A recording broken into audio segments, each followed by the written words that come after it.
Click below to watch the original Sins video, or to buy Thor Ragnarok. Also, before we start, I'd like to thank Turbo Nerdo for submitting a script for this. I've not gone ahead and just used it word for word, but it has influenced this video. Also, it's like 3,000 words long, which is ridiculously impressive.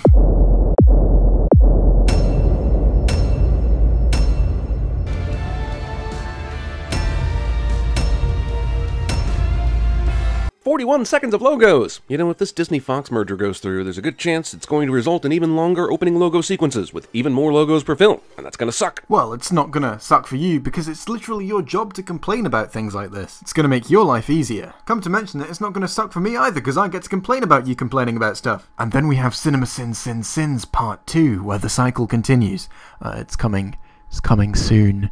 It's coming. Also, it's gonna be really long. Now I know what you're thinking. Oh no, Thor's in a cage, how did this happen? Thoration! Man, at least try to think of a pun. Also, this is what happens when you open up your superhero cinematic universe to aliens. Shit gets wonky and cartoony in a hurry. Just ask Steppenwolf, who incidentally is also a giant on-fire alien monster. The wonkiness and cartooniness has nothing to do with the inclusion of aliens. It's the tone they were going for.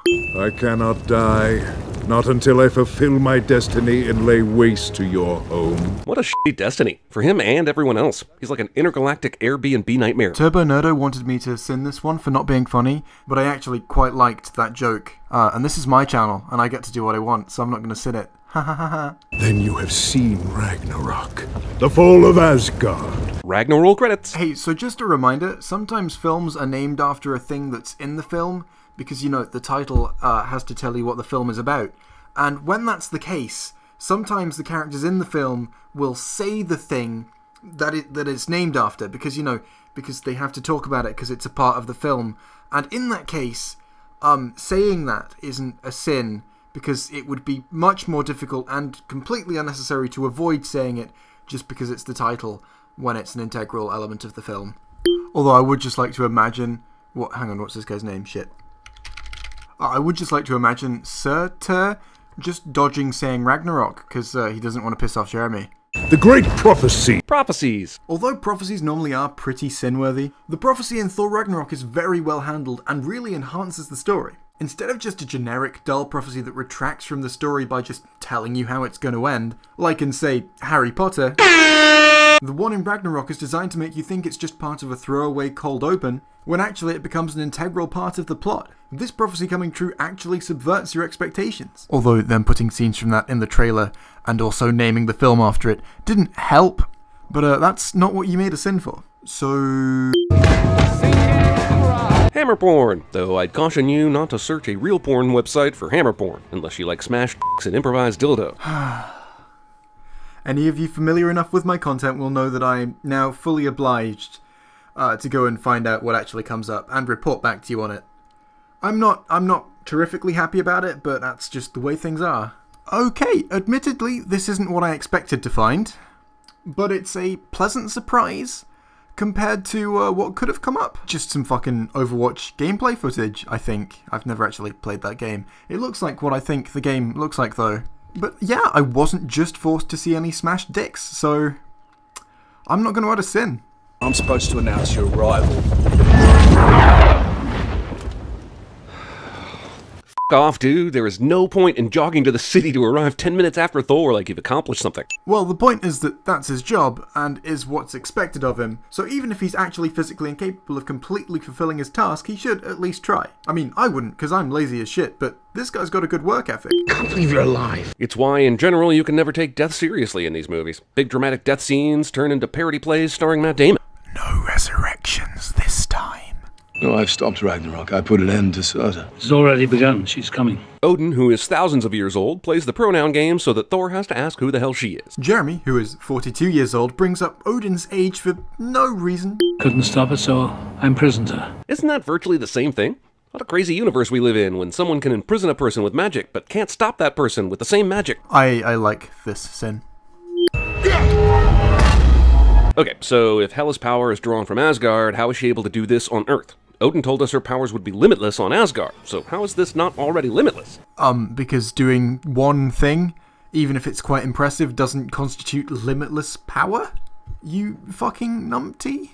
It's not possible. Why did Hemsworth decide to channel Shatter for this scene. He sounded like he was surprised. You just sounded like you were doing a tricky shit. I have it on good authority that this script started out as Maleficent 2, and this is the only thing that survived from the first draft. This movie had a helmet with horns on it. That movie had a helmet with horns on it.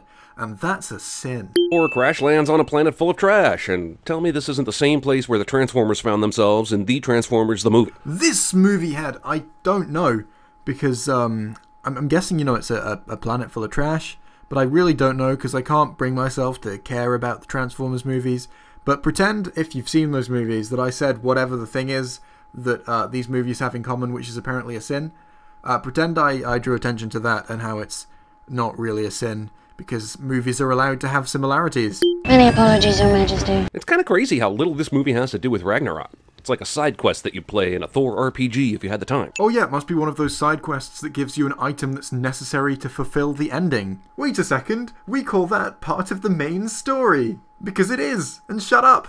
What is even the point here? She defeated and banished Thor and Loki with 10% of the effort she's putting forth here, dispatching the generic Asgardian army. Can't she just do something that doesn't make this movie over 2 hours long? It seems to me that she's really good at one-on-one combat. Or she's good at taking out a lot of people at the same time if she has an angle from which she can shoot them all with pointy things. But since she's not at a vantage point from which she can do that, she has to go for one-on-one combat in this scene. Also, you complained about this movie's runtime. I would argue that if a movie is this good, I would rather have more of it than have less of it. But hey, maybe that's just me. Maybe I'm a weirdo for wanting more of good things and less of bad things. You don't need to be afraid. Ah, it's Korg! Hee-hee! I'm sorry, I'll try to contain myself. You don't need to be afraid unless you're made of scissors.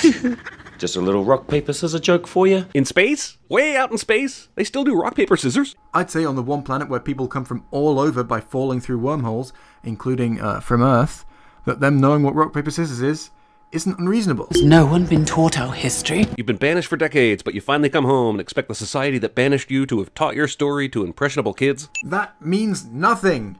In our society, we teach kids about Hitler. Do you think that means we love Hitler? Because I'll give you a hint. We don't love Hitler. Well, some people do, but we don't like those people. And if you do, fuck you. With the eternal flame, you are reborn. That's exactly what this person who has so much power she can take out an entire army by herself needs. An army. You're right, she doesn't need it, therefore it's completely fucking useless, because that's how usefulness works. Also, this eternal flame has a ton of uses, doesn't it? It's how Surtur will become a huge colossus when he puts his horns in it, and it can raise an army of the undead. It's one of those weird elements in movies that do whatever you need it to do at a moment's notice. Well, I just took the eternal flame to be like this massive source of energy. You know, like a battery. A really, really powerful battery. It makes me think that if batteries were fictional and actually didn't exist, that you would see it and be like, wow, this battery is really convenient. Put it in a camera and it can film stuff. Put it in a phone and it can make phone calls. Put it in a remote and it can change the channel. What an unrealistically useful object. Chris Hemsworth is way, way better looking than me. Yes! This movie's pretty funny, isn't it? God damn it, you know that I can't not remove a sin when you praise something I like. I have to get off this planet. Okay, haha. We all remember what Hulk did to Loki in the Avengers, but he's been here for weeks, and he's in good standing with the Grand Master. So how the f does he not know the Hulk is here after weeks of being on this planet? He would have at least been given a description of this guy, right? Hey Loki. Yes? What is it, Grandmaster? You've been here for a couple of weeks now. Yes, I have. And you know what that means? No? It means it's time for me to describe my favorite gladiator to you. So he's really big and muscular, and he's green. What the fuck? He's like 10 feet tall. What's happening right now? He speaks in really short sentences. He doesn't really say much, but that's not what I need him for. I need him to hit things. I mean, I swear this was just like a normal conversation like a few seconds ago. What the fuck happened? He's only ever naked or wearing armor. He doesn't ever wear other clothes. Cool. So what do you think, man? Did you enjoy my description of my favorite gladiator? I don't understand why. Just say you enjoyed it. Hang on, fuck, that sounds like the Hulk. Oh, you met him. I'm going to leave now. I'm sorry. Good. Is this hammer supposed to have the power of Thor's real hammer? Hulk just threw Thor like a tennis ball a second ago, and now with a random huge hammer, Thor's able to bat Hulk around like Bryce Harper in a Little League game? Well, Thor is really fucking strong, and it's a big hammer, so... This doesn't work. What? Him trying to pull off the security tag they put on him just using his hands? Yeah, I bloody well hope that wouldn't work. Although security tags would be shit. Welcome, Point Break. Good thing this ship is still totally functional after being here on this junk planet for nearly 2 years. Because, as we all know, ships are allergic to junk. Why does this old message from Black Widow cause his transformation back to Banner now, but didn't do so when she originally sent it? Because when she originally sent it, he hadn't just come out of 2 years of not seeing her. He misses her, man. If you were to give me 12 hours, I could bring them both back to you alive. I could do it in 2. What is this? Name that tune?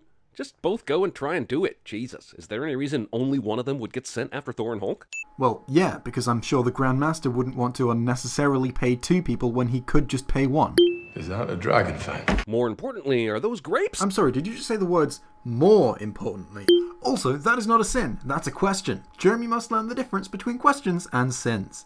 It's kind of amazing that the Grand Master allowed Valkyrie to continue to have control over all these prisoners after she sold them to him. Why doesn't he have his own controlling devices on them once the sale is complete? First of all, he does. They're the same device, he has a remote for it as well, so that's a really dumb question. Second of all, why would he not give her control? She's his trusted employee. Giving her control over them as well is just more security. How are all these ships missing?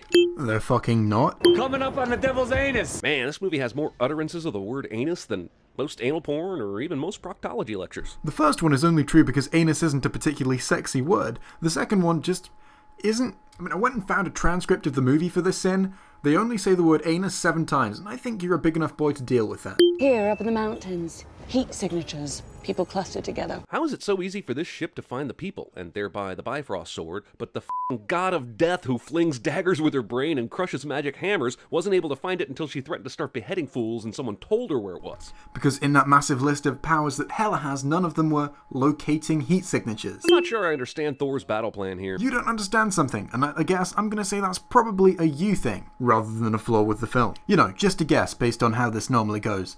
And also, I script these before I record them, so yes, I know, it's true. I'm not sure I understand Thor's battle plan here. The last time he ran into Hela, she started his hammer into oblivion. He doesn't realize yet that he can control his power without the hammer, so what's the plan? The plan is to distract her for as long as possible while other people escape Asgard. Thor doesn't think he can win this fight. He's just trying to make it last as long as possible. This stupid dog won't die! The wolf is immune to bullets because we need a reason for Banner, who has been useless as a character here, to turn back into the Hulk. I'll give you the sin on bullet immunity, but Bruce being useless as a character? What? He's been flying the spaceship, contributed to the comedy a lot, and also he was needed before this and after this, so he can't just disappear in the meantime. That's not how people work. Yes, Loki's going to steal this, because Loki's got a Loki. My question is, if he had free reign on Asgard for as long as he did, why hasn't he already stolen this thing and used it? Because everyone thought he was Odin, who's in charge of the vault, so it would basically be like him stealing for himself, which is unnecessary. So the sin total was 28 sins. 29. It was 29 sins. Fuck it, that's staying in. So the sin total was 29 sins, and the penalty will be getting the sin total wrong, I guess. Anyway, no end segment this week because it's currently about 40 minutes after this video is supposed to have come out, and I'm recording it. But I have got a review and teaser for you, so hopefully that's enough. It's time for a quickie review. So how fucking good was that? I mean, normally when I do quickie reviews, I like to at least go into some depth and talk about what I think worked, what I think didn't, but I just love this film so much. I'm really worried that this review is just going to turn into me naming things from the film and being like, yes. I mean, Korg, Valkyrie, Hela, Chris Hemsworth's hair. Actually, I preferred it before. Thanks. Thor channeling lightning through his whole body as he waits to a load of fucking whatever the fuck they were. I honestly can't give this film enough praise. If I had to pick something to criticize about it, it would be maybe if you're one of those people who likes to take the MCU uber seriously as this very, well, serious piece of media, then yeah, maybe not the film for you, but I'm not one of those people, so I really couldn't give a shit. I think the MCU is great at being daft and silly when it needs to be, but when it needs to be serious, it's great at doing that too. And this is one of the moments it didn't need to be serious. If I had to suggest an improvement for this film, I would say that maybe it could have been funnier. There could have been more jokes in it. I mean, it could have just technically could have made me laugh more. I wasn't laughing for literally 100% of it, so I mean, I feel bad saying that though, because it was just so fucking funny. Anyway, those were just my thoughts. I would really like to know what you thought about this one, if it's as universally loved as I think it should be. But now, it's time for a teaser. See if you can guess what film I'll be sending the Sins video of next week based on these clues. It's a controversial film. A lot of people hate it. Those people speak quite loudly about hating it as well. You couldn't miss them. They definitely exist. There is no way in hell that I would not make a video about this movie. It's just one of those things that 100% I have to make a video about this. I hardly have a choice in this. And the final clue is that this is a recent film. It came out recently. That's what a recent film is. Anyway, I hope you've enjoyed this. If you have or haven't, although if you haven't, why are you still here? Some feedback would really be appreciated, as I'm always looking to change my content for the better. Other than that, you can click the link on screen to check out my Patreon, if you want to, and I'll see you next Wednesday. Oh, and also on Sunday for the Sunday show. Bye!